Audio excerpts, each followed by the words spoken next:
Hello बच्चों, let's read this question. The question says the rate of reaction 2x plus y gives products is given by del y by del t equals to k into x raised to power 2 into y.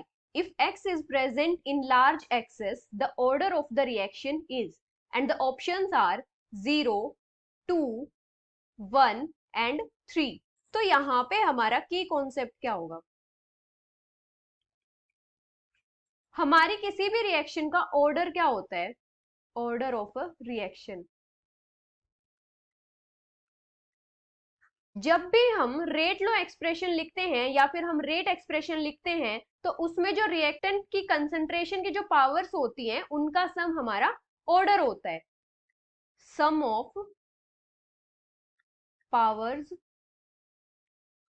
Of the concentration of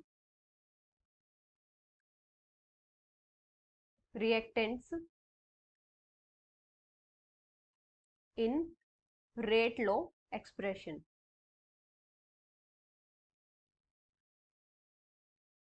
अभी यहां पे क्या दिया है कि जो हमारा rate लो है वो कितना है? Del Y by del T equals to K into X raise to power 2 into Y. अभी यहां पे क्या दिया है कि x जो है वो एक्सेस में है,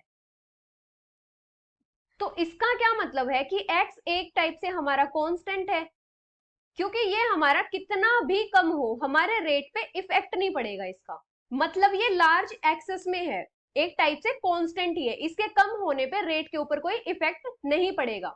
तो जो हमारा रेट है वो किस पे डिपेंड करेगा? Rate will depend on concentration of Y.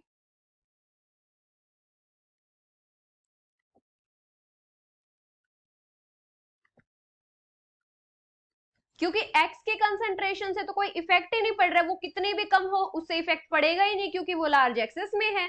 तो यहां से हमारा न्यू रेट एक्सप्रेशन क्या आ जाएगा? Rate equals to K dash into Y. K dash यहाँ पे क्या है हमारा? K into X raise to power 2। तो यहां से अगर हम ऑर्डर फाइंड आउट करें तो हमारा ऑर्डर क्या आ जाएगा रिएक्शन का? y की कितनी पावर है? 1।